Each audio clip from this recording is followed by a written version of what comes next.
और बीबी पर झुक गया। दोनों हाथ सिर के पीछे रखकर उसने भौहें सिकोड़ी और सोचने लगा।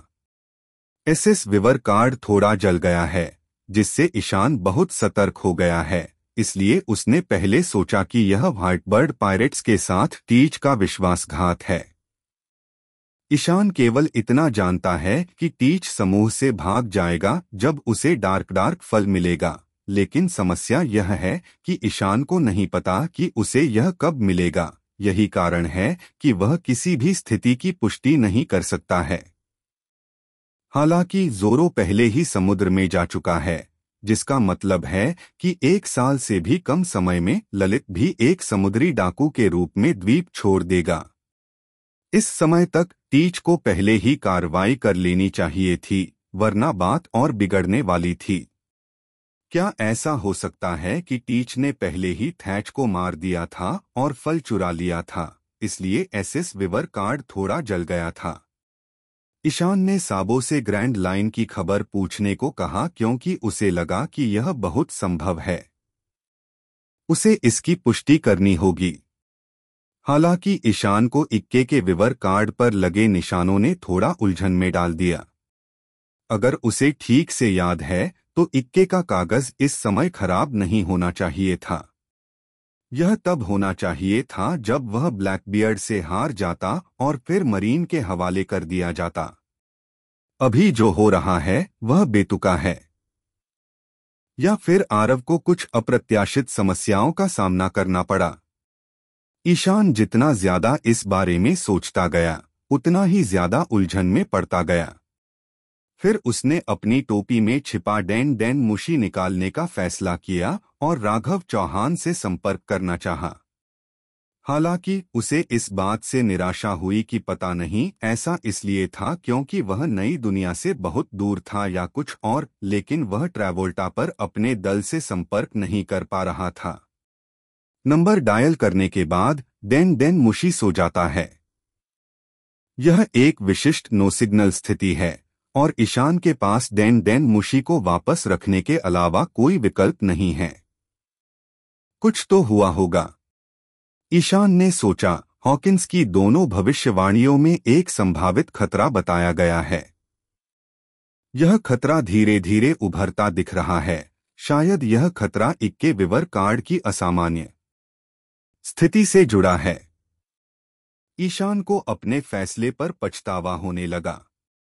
अगर उसे पता होता कि ऐसा होगा तो वह हॉकिंस का अपहरण करके उसे जबरदस्ती अपने साथ ले जाता या फिर इस सफर में उसके साथ चलता।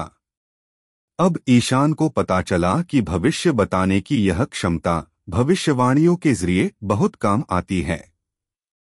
ईशान को केवल 2 लोग याद हैं जो भविष्य को जान सकते हैं, एक हॉकिंस है और दूसरा मरमेड कैफे का मालिक मैडम शायरली है, लेकिन ये दोनों लोग वर्तमान में उससे दूर हैं, इसलिए वह केवल सबोस की प्रतिक्रिया की प्रतीक्षा कर सकता है। कुछ देर तक खुद को इस बारे में न सोचने पर मजबूर करते हुए ईशान आखिरकार बीबी पर सो गया। अगले दिन ऊंट थोड़ा सा हिला और अजीब सी आवाज निकालने लगा, जिससे अलार्म बजने के कारण ईशान जाग गया। सुप्रभात दोस्त।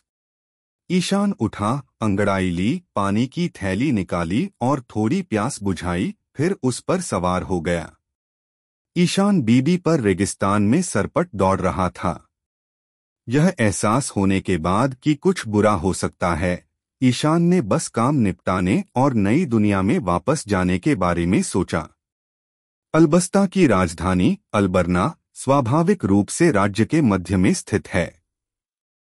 यह एक लंबी दूरी है जहां ईशान 3 दिनों से ज्यादा समय से सड़क पर है और अभी तक नहीं पहुंचा है। हालांकि रास्ते में ईशान ने देश की मौजूदा स्थिति पर ध्यान दिया। वह एक और शहर एरुमालू से भी गुजरा, लेकिन यह शहर बहुत पहले ही खंडहर में तब्दील हो चुका है। ज्यादातर जीर्णशीर्ण शहरी स्थल रेत से ढक गए हैं, जिससे सिर्फ उजाड़पन ही बचा है। सूखा ईशान की कल्पना से कहीं अधिक गंभीर है। ईशान जानता है कि ये सब मगरमच्छ की वजह से हुआ है। चूंकि इस बार वो निको ऋतु को ढूंढने निकला था, तो शायद मगरमच्छ से भी उसकी मुलाकात हो। ईशान को समझ नहीं आ रहा था कि वो उस आदमी से कैसे निपटे। उसे समझ नहीं आ रहा था कि उसे रोके या नहीं। तार्किक रूप से कहें तो शिचिबुका आपस में ही हैं, और वे इस विचार को मानते हैं कि एक राजा दूसरे के क्षेत्र में जाकर उसकी योजनाओं में खलल नहीं डालता। दोनों का अपना अपना क्षेत्र है। वस्तुतः नदी का पानी कुएं के पानी में हस्तक्षेप नहीं करता। कोई नहीं जानता कि अगर वह मगरमच्छ के क्षेत्र में जल्दबाजी में घुस जाए तो कुएं का पानी क्या सोचेगा। हालांकि ईशान का अनुमान है कि उनके बीच लड़ाई की संभावना उतनी ज्यादा नहीं है। शिचिबुकाई को एक दूसरे से थोड़ी बहुत शंका है। आखिरकार ऐसी स्थिति आसानी से नहीं आती।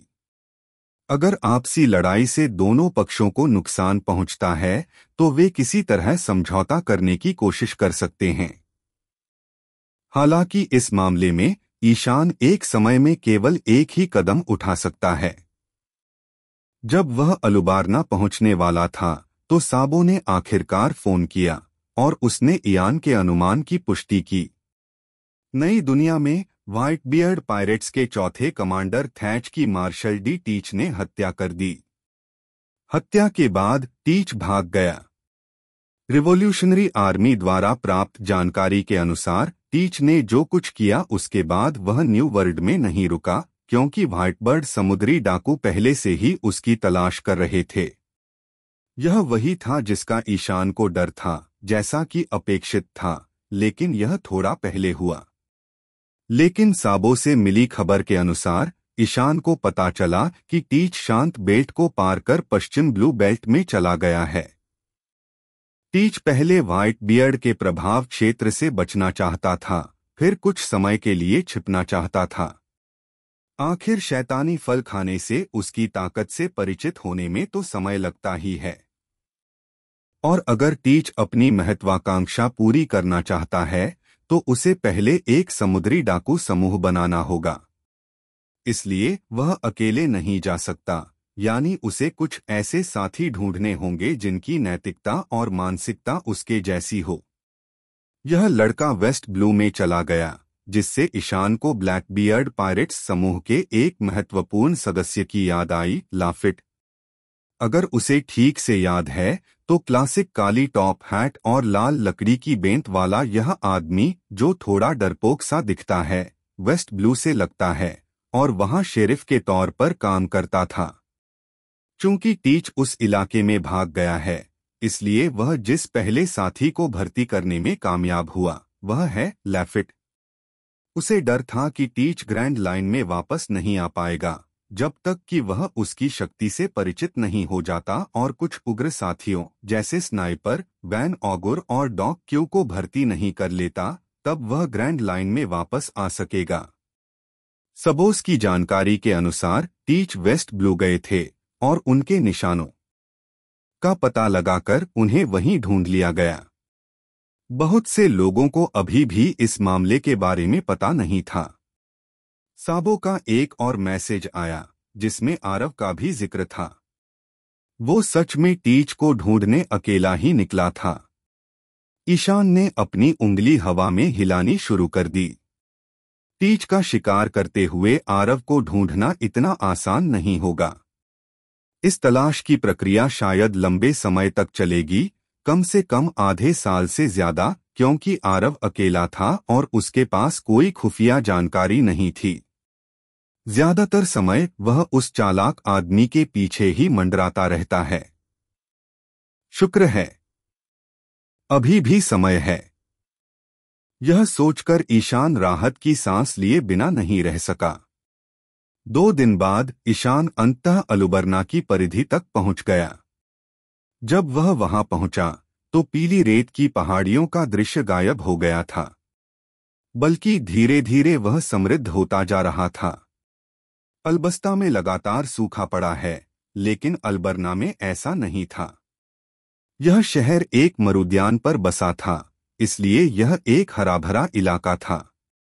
भले ही उसने अभी तक शहर में प्रवेश नहीं किया हो, फिर भी उसे अक्सर हरे भरे पेड़ और बगीचे दिखाई देते हैं, जिससे ईशान को सुकून मिलता है, क्योंकि वह रेत के अथाह सागर में यात्रा कर रहा था। बियायत बियायत ऊंट बीबी बहुत उत्साहित लग रहा था और उस पर सवार ईशान को लगा कि उसके कदम बहुत हल्के हो गए हैं। उसने उस आदमी को स्वतंत्र रूप से दौड़ने दिया, जबकि वह अपने हाथ अपनी भौहों पर रखकर सामने की ओर देखने लगा। शहर तो दूर है और उसकी स्थिति तो पहले ही देखी जा चुकी है। हालांकि ईशान को अभी भी शहर के उपनगरों में ही रहना चाहिए और उसे लगता है कि अभी भी आसपास बहुत कम लोग हैं। हालांकि इस समय ईशान अचानक दंग रह गया, क्योंकि उसने सामने से थोड़ी ही दूरी पर एक छोटी सी इमारत देखी और इमारत पर संकेत लगे हुए थे जो दर्शाते थे कि यह एक दुकान है। इस सुदूर उपनगर में दुकान खोलकर क्या उसके मालिक का सिर बीबी ने कुचल दिया? यहाँ व्यापार करना अजीब है। मादरचोद, चलो जाकर देखो। ईशान ने बीबी के कूल्हे पर थपथपाया। बीबी ने खुशी से सिर हिलाया और सीधे इमारत की ओर चल दिया। ऐसा कहने के बाद ईशान को पता चला कि इस दुनिया में कई उच्च बुद्धि वाले जानवर हैं। उसने जो ऊंट बीबी खरीदा था वह कोई खास मामला नहीं था। 2 दिन पहले ईशान का सामना रेगिस्तान में बगल में चल रहे मूविंग क्रैब्स के एक समूह से हुआ। उस समय ईशान ने उन्हें चौंकते हुए देखा। वे उसके सामने से गुजरे और उनमें से एक चलता हुआ केकड़ा रुका, ईशान को देखकर मुस्कुराया, फिर अपने रास्ते चला गया। ईशान उलझन में पड़ गया। क्या वो केकड़ा सच में मुझ पर हंसा था? मैं गलत तो नहीं हूं ना? इसके अलावा अलाबस्ता देश में 3 जानवरों की मूर्तियां हर जगह देखी जा सकती हैं। एक है समुद्री बिल्ली, जो बेहद प्यारी है। कहा जाता है कि अलाबस्ता में इस जीव की उपस्थिति बहुत पवित्र है। इसे अक्सर सैंडी द्वीप के पास के पानी में देखा जाता है। अलाबस्ता के लोग समुद्री बिल्लियों को ईश्वर का रक्षक भी मानते हैं। 2 मूर्तियां हैं जिन्हें भगवान का रक्षक भी माना जाता है, एक सियार की, दूसरी बांस की और साथ ही एक बिल्ली की भी। ये 3 जानवर अल्बस्ता की सबसे आम पशु मूर्तियां हैं। रेगिस्तान की बात करें तो बाहरी लोगों की धारणा शायद किसी उजाड़ जमीन की होती है। ईशान भी यही सोचता था, लेकिन जब वह सैंडी द्वीप पर पहुंचा तो उसे वह अपनी कल्पना से बिल्कुल अलग लगा। रेगिस्तान में कई अजीबोगरीब जानवर थे और उनमें से ज्यादातर बहुत ही आध्यात्मिक और बुद्धिमान थे, जिससे ईशान को आश्चर्य हुआ कि क्या इस द्वीप के जानवर उत्परिवर्तित हैं। जब वह इस बारे में सोच ही रहा था, तभी ईशान बिल्डिंग में आ गया। यह तथाकथित इमारत दरअसल एक बहुत बड़ा कमरा है। घर के चारों ओर बिखरी घास के अलावा और घर के पास एक जल मीनार भी है। रेगिस्तान में पानी जमा करने के लिए पानी का टावर एक आम उपकरण है, इसलिए ईशान ने इस पर ज्यादा ध्यान नहीं दिया। अजीब बात यह है कि यह इमारत एक अच्छी तरह से सजी हुई कॉफी शॉप निकली। घर के सामने 4 एक्स आकार के खंभे थे, उसके पीछे भूरे रंग के कांच की एक पंक्ति थी और कॉफी शॉप के शीर्ष पर एक लंबा साइन बोर्ड था, स्पाइडर्स कैफे। ईशान ने ऊपर देखा और नाम पढ़ा तो उसे लगा कि यह एक जानी पहचानी जगह है। जंगल में एक कॉफी शॉप थी और ईशान को लगा कि यह बहुत अनोखी है, इसलिए वह बाहर ही रुक गया। बीबी की पीठ से नीचे उतरते हुए ईशान को कॉफी शॉप से मधुर संगीत की धीमी आवाज सुनाई दी और वह प्रभावित हुए बिना नहीं रह सका। इसलिए उसने लगाम संभाली और वहां चला गया। मेरे दोस्त, तुम्हें बाहर रहना है, इधर-उधर भागना नहीं है, ईशान ने बीबी को आदेश दिया। बीबी को इयान की बातें समझ में आईं और उन्होंने सिर हिला दिया। हालांकि जैसे ही ईशान ने कॉफी का दरवाजा खोला, बीबी वास्तव में भाग गई। मैं जा रहा हूं, ईशान ने पीछे मुड़कर बीबी को भागते हुए देखा और दंग रह गया। हाँ हाँ हाँ। कॉफी शॉप से हंसी की आवाज आई। चिंता मत करो, हो सकता है वो छोटा सा बच्चा शहर चला गया हो। इस देश के जानवर कितने अनोखे होते हैं। अगर तुम खुशकिस्मत रहे तो शायद वो तुम्हें अलुबारना शहर में मिल जाए। ईशान ने बीबी के प्रस्थान की दिशा को देखा और निश्चित रूप से वह अलुबरना की ओर बढ़ रहा था। तुम बकवास के टुकड़े हो, तुम शहर में मौजमस्ती करने के लिए इंतजार नहीं कर सकते, इसलिए तुम मुझे बिना छोड़कर चले गए। ईशान ने आंखें घुमाईं और इस व्यवहार की शिकायत की। फिर उसने कॉफी शॉप में वापस देखा तो देखा कि अंदर कोई मेहमान नहीं था, लेकिन बार के पीछे हर मेज साफ सुथरी थी। एक स्टाइलिश लड़की दुपट्टा और काले फ्रेम का चश्मा पहने, लहराते घुंघराले बाल सामने लटकाए, पैर क्रॉस करके बैठी थी और अपने पास रखे अखबार को देख रही थी। एक पुराना ग्रामोफोन मधुर संगीत बजा रहा था और चूल्हे पर पानी का एक बर्तन उबल रहा था। अखबार पढ़ रही वह फैशनेबल लड़की हंस पड़ी। ईशान के अंदर आते ही उसने अखबार नीचे रख दिया, चश्मे का किनारा नाक पर दबाया और ईशान से बोली, मेरे मेहमान, कुछ चाहिए? सच में? ईशान ने सिर हिलाया। वह कैफे में अकेला मेहमान था, इसलिए टेबल नहीं मांग सकता था, इसलिए वह बार में आकर बैठ गया और बोला, क्या मुझे आइस्ड कॉफी मिल सकती है? स्टाइलिश लड़की ने सिर हिलाया, कुछ नहीं कहा, उठी और एक कप निकाला, उसमें बर्फ के कुछ टुकड़े डाले, फिर कॉफी डाली और ईशान को दे दी। ईशान के सामने कॉफी रखकर लड़की काउंटर पर लेट गई, उसकी ठुड्डी को छुआ, ईशान की तरफ देखा और बोली, मैं ज़ाला हूँ, यहाँ की बॉस। क्या तुम अकेले जा रहे हो? अलुबरना जा रहे हो? पावला उर्फ ज़ाला। ईशान उसका नाम सुनते ही दंग रह गया और दुकान का नाम याद आते ही उसे सब कुछ याद आ गया। यह स्पाइडर कॉफी बारोक वर्क्स का गढ़ प्रतीत होता है। ईशान ने अपने सामने खड़ी सेक्सी लड़की को ध्यान से देखा, लेकिन उसने सोचा भी नहीं था कि वह बारोक वर्क्स के एक उच्चस्तरीय कैडर से मिलेगा। पावला वह मिस्टर वन की पार्टनर थीं और उनका उपनाम मिस डबलफिंगर था। दरअसल यहाँ मतलब साल के पहले दिन और पहले महीने से है, इसलिए उन्हें मिस न्यू ईयर ईव भी कहा जाता था। यह क्रोकोडाइल्स बारोक वर्क्स का कोडनेम था। एक गुप्त आपराधिक कंपनी होने के नाते बारोक वर्क्स समुद्री लुटेरों के शिकारियों के रूप में भी काम करता है। यह एक इनामी शिकारी गिरोह जैसा लगता है, लेकिन इसके पीछे के असली नेताओं को कोई नहीं जानता। संगठन के वरिष्ठ कार्यकर्ता एक दूसरे को कोडनेम से बुलाते हैं और वे आमतौर पर दो लोगों, पुरुष और महिला, की टीमों में बंटे होते हैं। पुरुष का उपनाम मिस्टर और एक नंबर होता है, जबकि महिला का कोडनेम मिस और एक यादृच्छिक अवकाश होता है। हालांकि कोड नंबर जितना कम होगा, व्यक्ति उतना ही शक्तिशाली होगा। दरअसल बारोक वर्क्स के संगठनात्मक ढांचे के हिसाब से क्रोकोडाइल एक मास्टरमाइंड है। यह ढांचा वास्तव में काफी सख्त था और हालांकि इन उच्चस्तरीय कार्यकर्ताओं को यह भी नहीं पता कि उनका बॉस कौन है, फिर भी वे संगठन के प्रति वफादार हैं। हालांकि एक कहावत है कि सभी ट्रांसमिग्रेटर धोखेबाज होते हैं। ईशान के मामले में भी यही बात लागू होती है। यहाँ तक कि मिस डबलफिंगर भी नहीं जानती कि उसका बॉस कौन है, लेकिन ईशान जानता है। ईशान ने शुरू में सोचा था कि सीधे अलुबरना जाकर उसे वह जगह मिल जाएगी जहां डांस पाउडर छिपा है। उसकी धारणा थी कि वहां क्रोकोडाइल्स कैसीनो खुला था और निको ऋतु उसके डिप्टी के रूप में बारोक वर्क्स के निदेशक के रूप में कार्यरत थे। क्रोकोडाइल को ढूंढने मात्र से ही वह निको ऋतु को ढूंढ पाएगा। हालांकि संयोगवश मिस डबलफिंगर से मुलाकात के बाद ईशान को एहसास हुआ कि बारोक वर्क्स ने अलाबस्ता में अभिनय करना शुरू कर दिया है।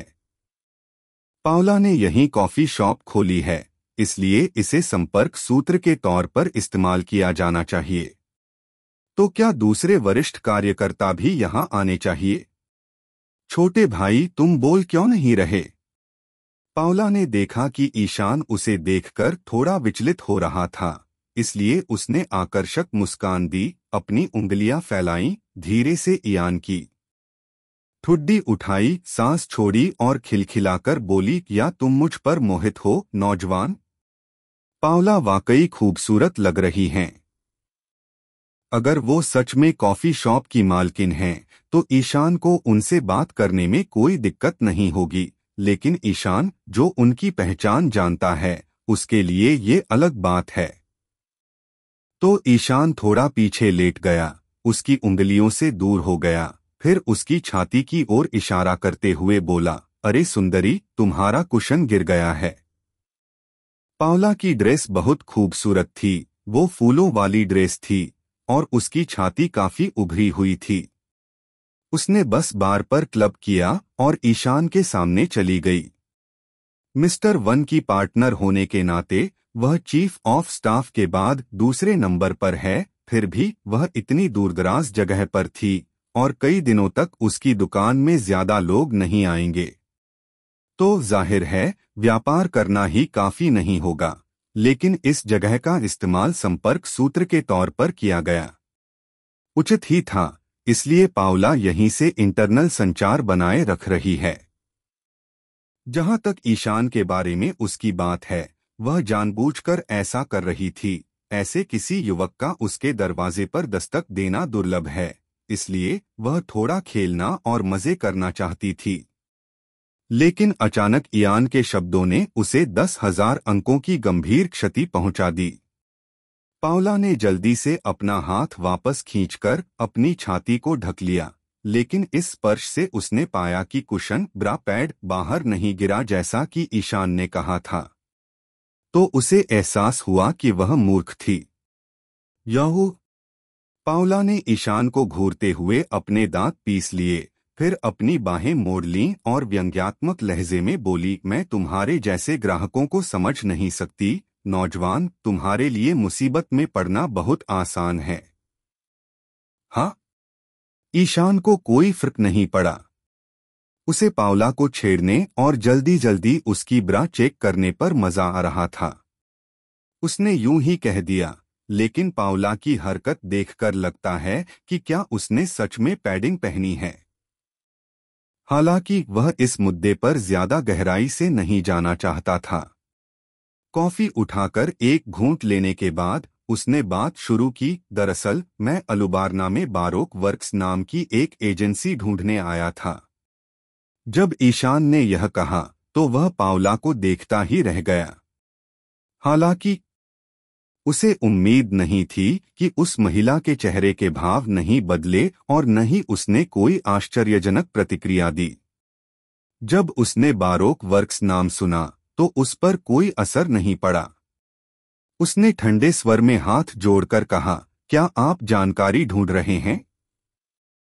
माफ कीजिए, आपके बुरे व्यवहार को देखते हुए मुझे डर है कि आप मुझसे कुछ नहीं पाएंगे।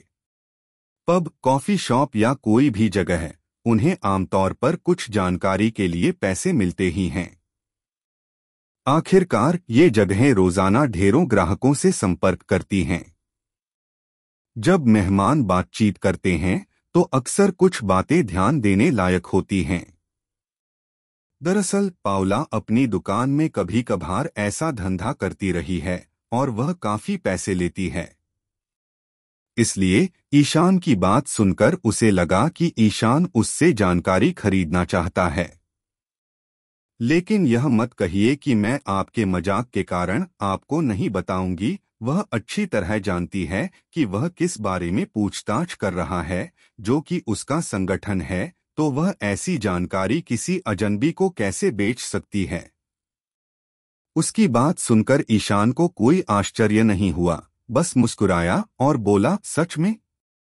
मुझे लगा था कि यहाँ मुझे बारोक वर्क्स में शामिल होने का कोई रास्ता मिल जाएगा। यह बात ईयान के दिमाग में अचानक आई। अगर उसे पता भी था कि उनका बॉस क्रोकोडाइल और बाकी सभी सदस्य हैं, तो भी उसके पास दो रास्ते थे जिनसे वह अपना लक्ष्य हासिल कर सकता था। क्योंकि मगरमच्छ स्वभाव से ही शक्की है और किसी पर भरोसा नहीं करता, इसलिए उसके गुर्गों को भी उसकी असली पहचान नहीं पता और वे उसे मिस्टर शून्य ही कहते हैं। और अगर वह गलत नहीं है तो मगरमच्छ इस समय अलाबस्ता में एक हीरो है। किसी को नहीं पता था कि शिचिबुकाई मगरमच्छ ही इस संगठन का असली बॉस है, जब तक कि उसने मिस्टर शून्य के रूप में अपनी पहचान स्वीकार नहीं की। इसलिए यदि ईशान दरवाजे पर जाता तो मगरमच्छ उससे केवल एक साथी शिचिबुकाई के रूप में मिलता, न कि बारोक वर्क्स के बॉस के रूप में। दोनों में फर्क है। मत भूलिए, निको ऋतु विश्व सरकार के लिए एक महत्वपूर्ण वांछित अपराधी है। मगरमच्छ तब तक बारोक वर्क्स के बॉस के रूप में प्रकट नहीं होगा जब तक उसे इयान के आने का असली मकसद पता नहीं चल जाता। इसलिए हो सकता है कि वह ऋतु को छिपा दे और उसे ईशान से मिलने से रोक दे। ऋतु को देखे बिना इयान का लक्ष्य पूरा नहीं हो सकता जब तक कि उसे उसका ठिकाना न पता हो। फिर वह सीधे जाकर उसका दरवाजा खटखटा सकता है, लेकिन क्या उसे उसका ठिकाना पता है? बिल्कुल नहीं। वह इस बात की पुष्टि नहीं कर सकता कि मगरमच्छ ने इस दौरान ऋतु को कोई कार्य करने के लिए कहीं भेजा है या नहीं। इसलिए इस तरह की इंटर्नशिप बहुत सूक्ष्म है। इसलिए ईशान को लगता है कि मगरमच्छ को यह समझना होगा कि उसने अपने बारोक वर्क्स की संचालन टीम की खोज की है, फिर उसे बॉस के रूप में बाहर आने और खुद से मिलने के लिए मजबूर करता है। इस तरह वह ऋतु को अच्छे विश्वास में देख सकता है। यह ऐसा है जैसे दो लोग लुकाछिपी खेल रहे हों। ईशान ऋतु को ढूंढ रहा है और मगरमच्छ उसे छुपा रहा है। सबसे अच्छा तरीका है धोखा देना और शॉर्टकट लेना। फिर वह चिल्लाएगा, पकड़ लिया। तो ईशान ने सहजता से कहा कि वह बारोक वर्क्स में शामिल होकर यह देखना चाहता है कि क्या इस आंतरिक चैनल के माध्यम से मगरमच्छ को खोजने की कोई संभावना है। यह सुनकर पाउला को थोड़ा आश्चर्य हुआ और उसने पूछा, तुम क्या कह रहे हो? क्या तुम सच में बारोक वर्क्स में शामिल होना चाहते हो? हाँ। ईशान ने गंभीरता से सिर हिलाया। तुम कौन हो? पाउला ने ईशान को ऊपर से नीचे तक देखा। एक इनामी शिकारी? मैं पहले समुद्री डाकू शिकारी हुआ करता था, लेकिन अब मैं समुद्री डाकू हूं। ईशान ने अपनी तलवार के हैंडल पर थपथपाया और पाउला को इशारा किया। पाउला आखिरकार सीधी हो गई। उसने अपना काले फ्रेम वाला चश्मा उतारा, अपनी बाहें पीछे की ओर मोड़ लीं और ईशान से ठंडे स्वर में पूछा, तुम जो भी हो, समुद्री डाकू या शिकारी, चलो अब इसे छोड़ो। पहले मुझे बताओ, तुम्हें बारोक कलाकृतियों की खोज कैसे हुई?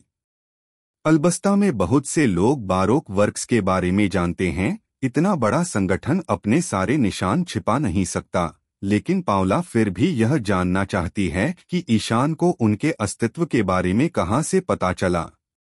खैर, उन्हें अभी भी मरीन जैसे घुसपैठिए संगठनों से सावधान रहना है, इसलिए कुछ जांच पड़ताल जरूरी थी।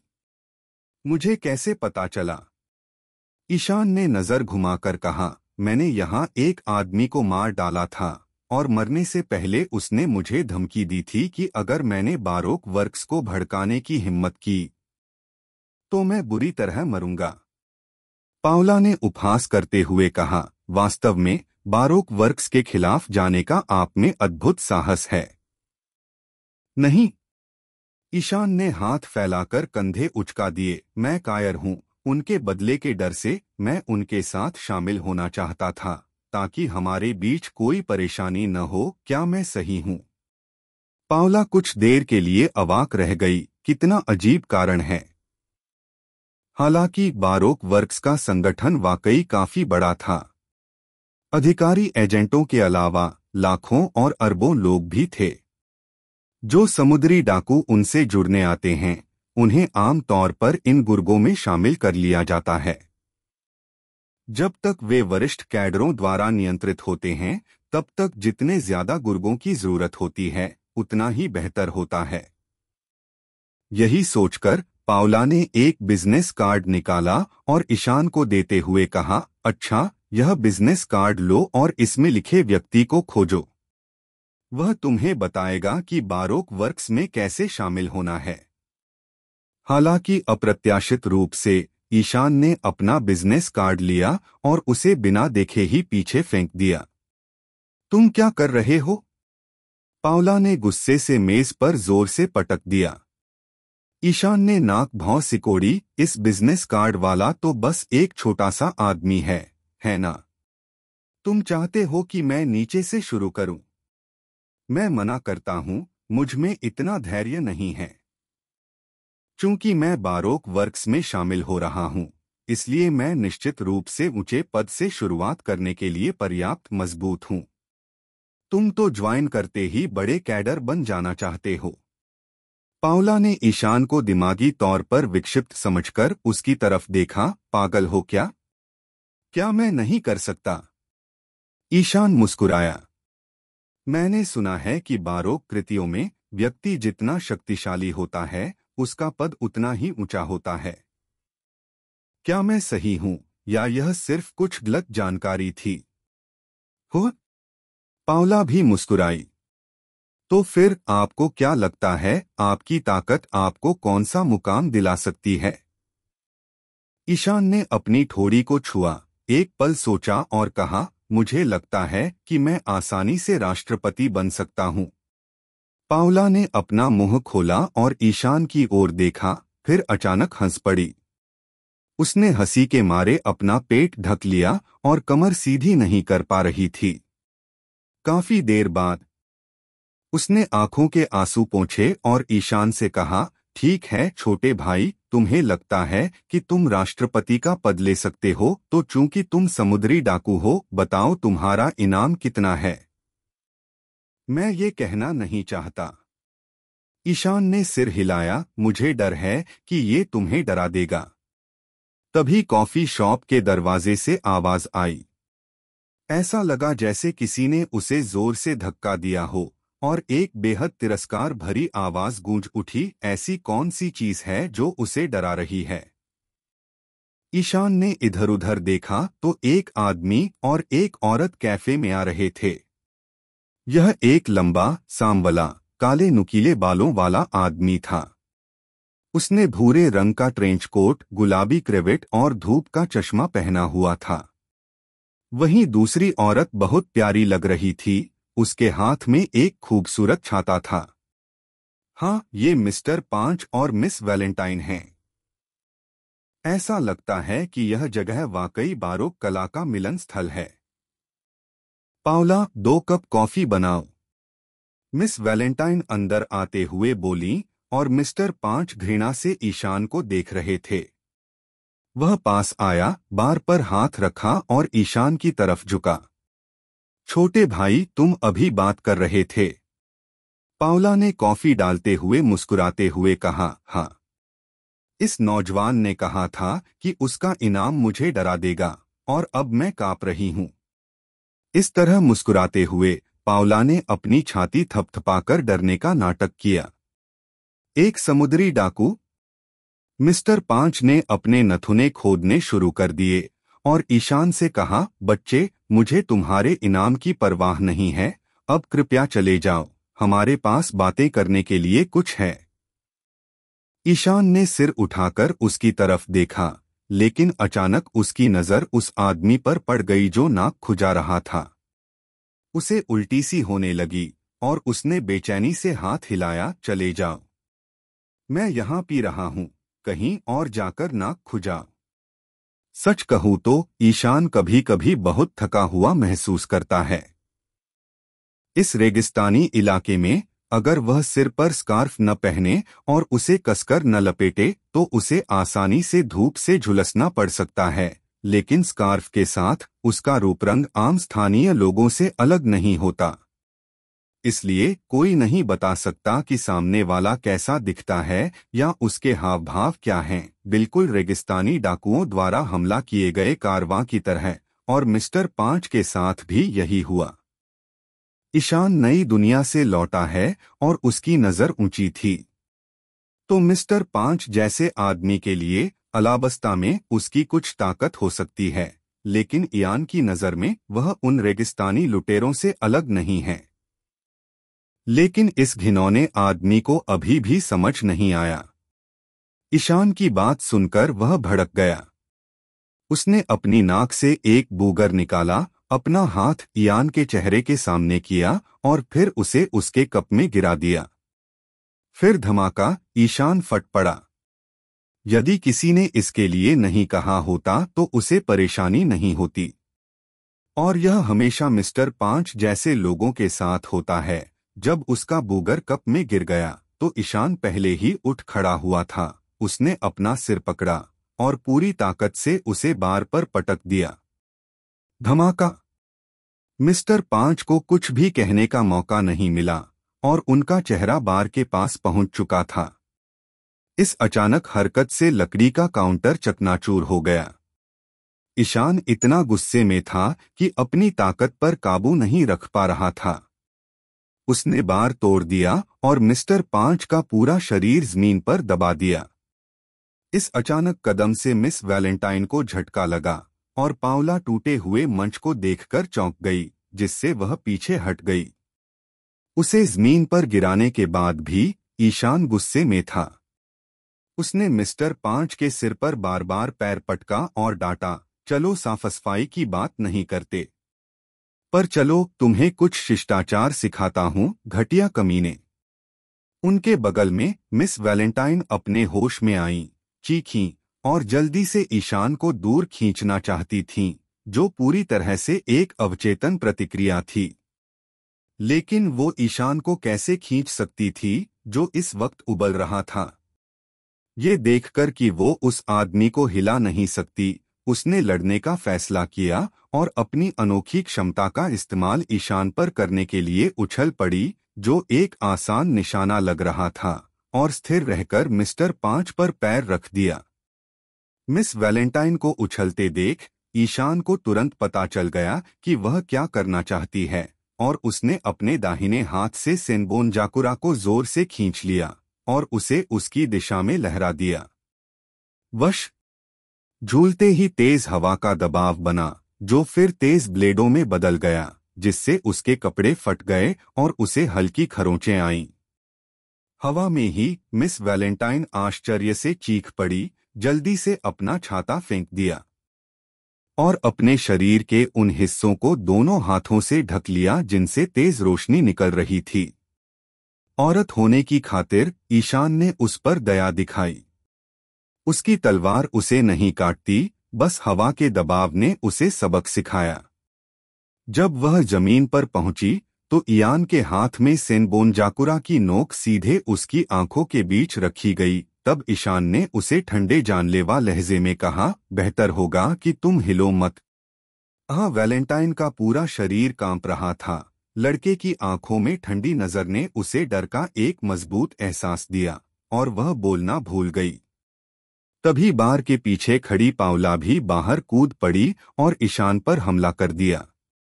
उसने ही स्पाइक फल खाया था। जैसे ही वह बाहर कूदी, उसकी मुट्ठी में एक लंबा नुकीला कांटा उग आया और दांत पीसते हुए वह ईयान की बनियान में छेद करने के लिए आगे बढ़ी। हालांकि ईशान तेजी से मुड़ा और उसका बायां हाथ अचानक काला पड़ गया। फिर उसने अपनी हथेली खोली, जिससे आने वाले कांटे उसे लग गए। ईयान की प्रतिक्रिया देखकर पाउला ने सफलता की मुस्कान दिखाई, लेकिन अगले ही पल उसने पाया कि उसका तेज कांटा ईयान की हथेली में प्रवेश नहीं कर सका। इसके विपरीत टक्कर की ताकत से वास्तव में उसकी कीलें मुड़ गईं। एक झटके से हाकी में लिपटी ईयान की हथेली ने पाउला के कांटों को तोड़ दिया, फिर उसकी मुट्ठी पकड़ ली और उसे भींच लिया। आह! उसी क्षण पाउला एकदम से चीख पड़ी, फिर उसके बाएं हाथ से एक तेज गर्मी की लहर निकली और उसकी मुट्ठी जल गई। पावला ने जल्दी से अपना हाथ हटा लिया और ईशान ने भी उसे छोड़ दिया। पीछे हटने पर पावला ने पाया कि उसकी मुट्ठी पर कई जली हुई उंगलियों के निशान थे जो बुरी तरह जल गई थी। हालांकि इयान के दाहिने हाथ पर काली ड्रैगन तरंग सील थी, अब उसके दोनों हाथ उसकी लपटें छोड़ सकते हैं। इसका मतलब है कि जब भी वह चाहे वह हमेशा बहुत ऊंचे तापमान तक पहुंचने वाली ऊष्मा छोड़ सकता है। जब वह सलामिस में था तो सेंटोमारस कुल्हाड़ी भी इसी तरह पिघल गई थी। पावला अपने शरीर में व्याप्त भयंकर दर्द और पसीने के कारण जमीन पर गिर पड़ी और वह फर्श पर ऐसे लौटने लगी जैसे उसे पानी से बाहर निकाल लिया गया हो। यह सब कुछ ही सेकंड में हुआ। कुछ ही देर में ईशान ने बारोक वर्क्स के 3 अधिकारी एजेंटों को ढेर कर दिया। हम मिकिटा, मिस वैलेंटाइन और पावला की लड़ने की इच्छा शक्ति खत्म होते देख ईशान ने ठंडी सांस ली, सेनबोनजाकुरा को दूर रखा, फिर नीचे झुका, जेम्स मिस्टर 5 का सिर पकड़ा और उसे फर्श पर उठा लिया। इस समय जेम्स की हालत बहुत दयनीय थी। उसकी नाक से खून बह रहा था, उसके मुंह के कई दांत गिर गए थे और उसका चेहरा सूज गया था। ईशान ने अपना कॉफी का कप लिया, उसे जेन के मुंह पर रखा और ठंडे स्वर में कहा, इसे पी लो। जेन ने अपनी बूगर इस कॉफी के कप में गिरा दी और चूंकि उसे ऐसे ही खेलना और बदतमीजी करना पसंद है, इसलिए ईशान उसे वो बूगर पिलाना चाहता था। इसे कहते हैं लोगों के साथ उनके अपने तरीके से पेश आना। जेन ने अभी तक होश नहीं खोया था, लेकिन इयान की आंखों में ठंडी नजर और पावला के चेहरे पर भय ने उसे बेहोश कर दिया। हालांकि ईशान नहीं रुका और कप उठाया, जिससे उसे इसे चूसने के लिए मजबूर होना पड़ा। इस क्षण ईशान ने एक नए प्रकार की मनोदशा का अनुभव किया। पूरा कप खाली करने के बाद ईशान ने जेन को जमीन पर पटक दिया और खड़ा हो गया। उसने उसका दुपट्टा पकड़ा और उसे खींचकर उतार दिया। पतलून की जेब से अपनी टोपी निकाली, उसमें डैन मुशी रखी और फिर उसे पहन लिया। ईशान पावला के पास गया और उसकी ओर देखा। पावला का पूरा शरीर कांपने लगा। उसने इयान के पूरे शरीर को देखा और उसके दिल में अचानक भय की भावना हावी हो गई। उसने अंततः अपने सामने खड़े युवक को पहचान लिया। तुम यहाँ क्यों हो? पावला ने अपने हाथ के तेज दर्द को भूलते हुए डर के मारे पूछा।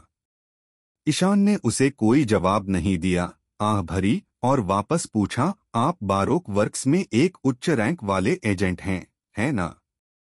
पावला झूठ बोलने की हिम्मत नहीं कर सकी, इसलिए उसने सिर हिला दिया। बहुत बढ़िया, क्या आप अपने संस्थान के बॉस से संपर्क कर सकते हैं? ईशान ने पूछा। पावला ने अपना सिर हिलाया और कहा, नहीं नहीं, हम कैडर आमतौर पर सिर्फ आदेश प्राप्त करते हैं और वे सभी सिंगल लाइन कॉल होते हैं। मैं कसम खाता हूं, हम बॉस से बिल्कुल भी संपर्क नहीं कर सकते। जरूर, ईशान ने सोचा। दरअसल मिस्टर 5 के उत्तेजक व्यवहार ने ईशान को थोड़ा संशय में डाल दिया था। बारोक वर्क्स में ऐसा लगता है कि अगर किसी को ऊंचा पद पाना है तो पहले मगरमच्छ या मिस्टर शून्य की मंजूरी लेनी होती है, इसीलिए कैडरों के बीच कड़ी प्रतिस्पर्धा होती है। अगर उनमें से कोई ऊंचा कोडनेम पाने के लिए ऊपर चढ़ना चाहता है तो उसे किसी मजबूत सदस्य को हराना होगा। इसलिए जेन ने कैफे में प्रवेश करने से पहले इयान की बातें सुनी होंगी और अधिकारी एजेंटों में सबसे निचले रैंक के रूप में वह निश्चित रूप से ऊपर चढ़ना चाहता था, इसीलिए उसने अंदर आते ही अंदर मौजूद लड़के को उकसाया। यह अफसोस की बात है कि उसने स्पष्ट रूप से गलत व्यक्ति को उकसाया। अब ईशान ने अपने अनुमान की पुष्टि की और तुरंत महसूस किया कि बारोक वर्क्स में चलना पर्याप्त नहीं था जब तक कि वह नीचे से शुरू करने के लिए तैयार न हो।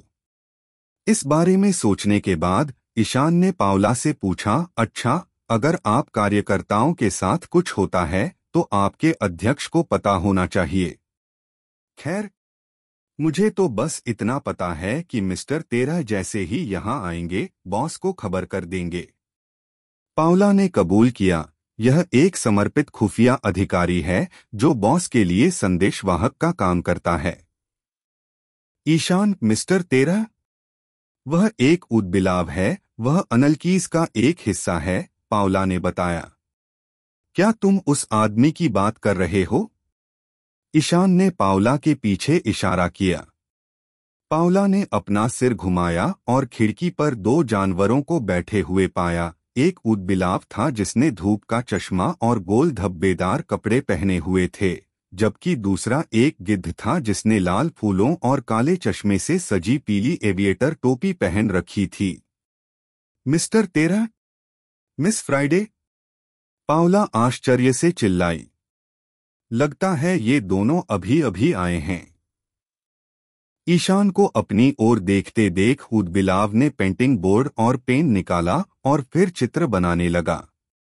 कुछ सेकंड बाद यान का स्केचिंग पैटर्न अचानक ड्राइंग बोर्ड पर दिखाई दिया और फिर मिस्टर 13 अनलकीज के सदस्य ने ड्राइंग बोर्ड को घुमाया और ईशान को दिखाया। ईशान ने इसे देखा तो हैरान रह गया। क्या बकवास है! यह ऊदबिलाव तो कमाल का है। उसकी कला तो कमाल की है। उसका स्केच एक पूरी तस्वीर जैसा लग रहा है। मुझे देखने दो। ईशान खुद को रोक नहीं पाया और ऊदबिलाव से उसका स्केच मांग लिया। हालांकि अप्रत्याशित रूप से वह बदकिस्मत आदमी गिद्ध की पीठ पर कूद गया और गिद्ध ने अपने पंख फड़फड़ाए और उड़ जाना चाहा।